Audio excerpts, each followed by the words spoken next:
act with God on. And the verse that I came across in Matthew 23:23, where Jesus speaking to the Pharisees, he says they neglect the more important matters of the law, specifically justice, mercy, and faithfulness.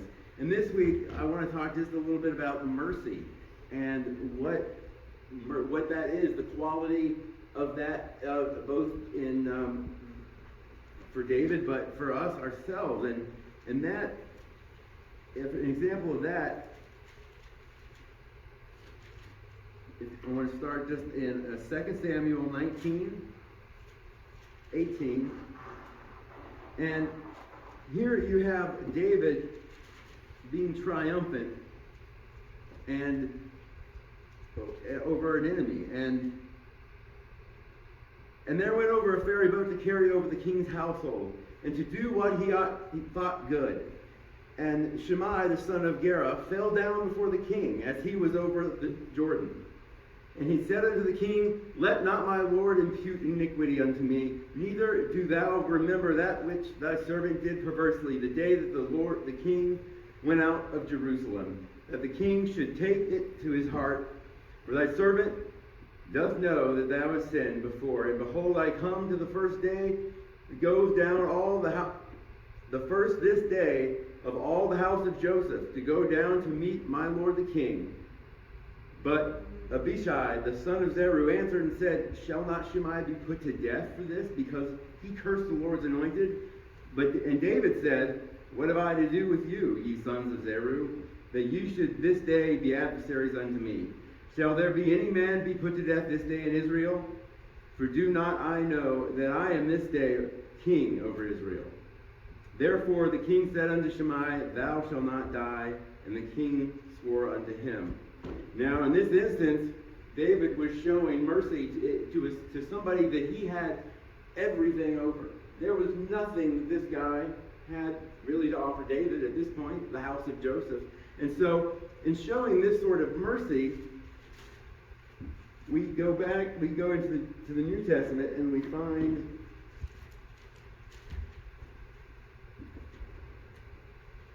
so mercy is kind of a loving kindness or compassion in that regard. And in the Old Testament, David loved the law. He says in the beginning of Psalms, he speaks of how he loved the law and all through that.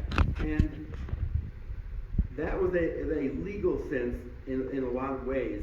But in that regard, it is a pardon or forgiveness for some sort of wrong or a penalty. And mercy, in the sense of was the central theme. The whole foundation of the law was built on God's mercy for his people, the Israelites. If it weren't, the law is an expression of that. And so, when we come to Matthew in the New Testament, we're talking in just a moment here, my notes aren't quite as meticulous as I would like them to be this morning.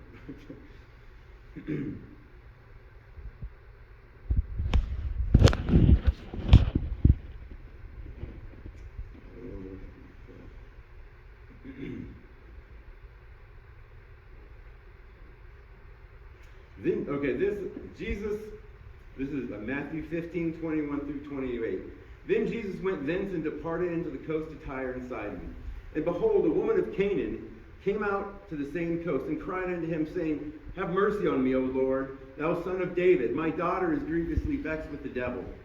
But he answered her not a word. And his disciples came and besought him, saying, Send her away, for she crieth after us.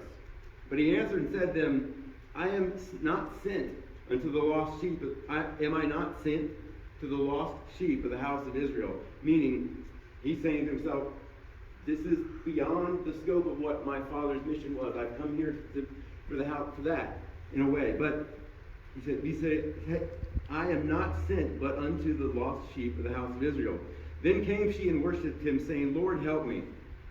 But he answered and said, It is not meet to take children's bread and cast it to dogs? And she answered, Truth, Lord, yet the dogs eat the crumbs which fall from the master's table.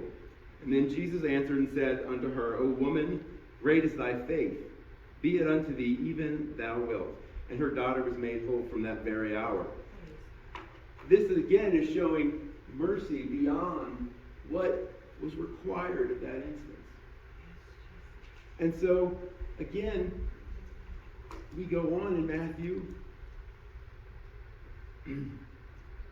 and Peter comes and he says, he comes to Jesus and asks, Lord, how many times shall I forgive my brother or sister who sins against me?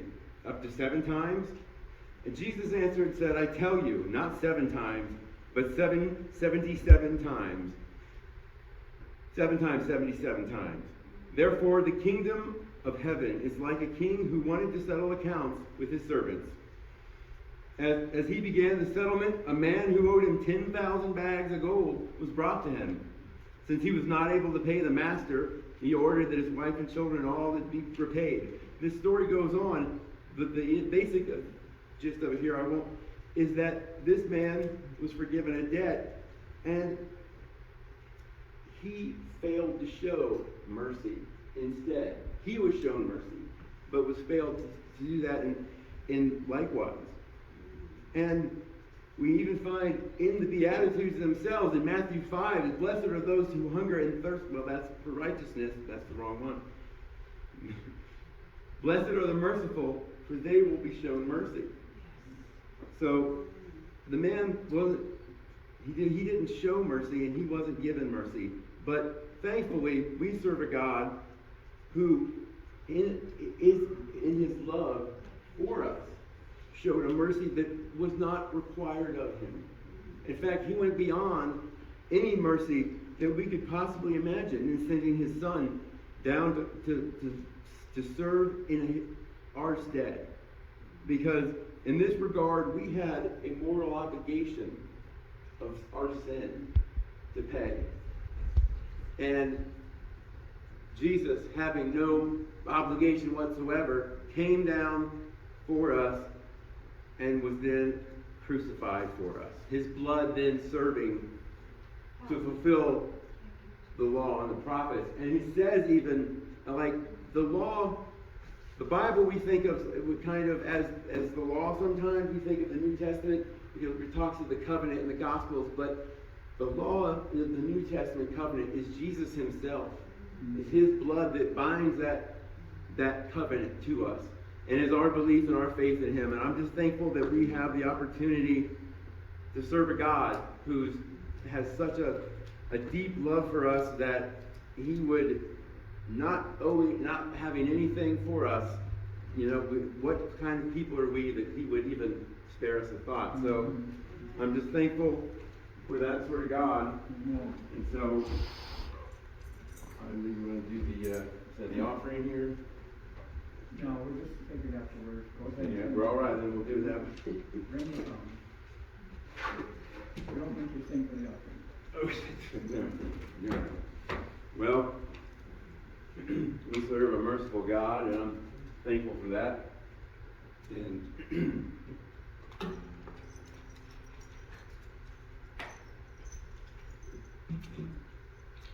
just keep praying for us that we'll keep pressing toward the high mark, because even though we aren't worthy of anything, we have to kind of do our part, though, for that. So I'm just thankful for a God that saves and a God who gives.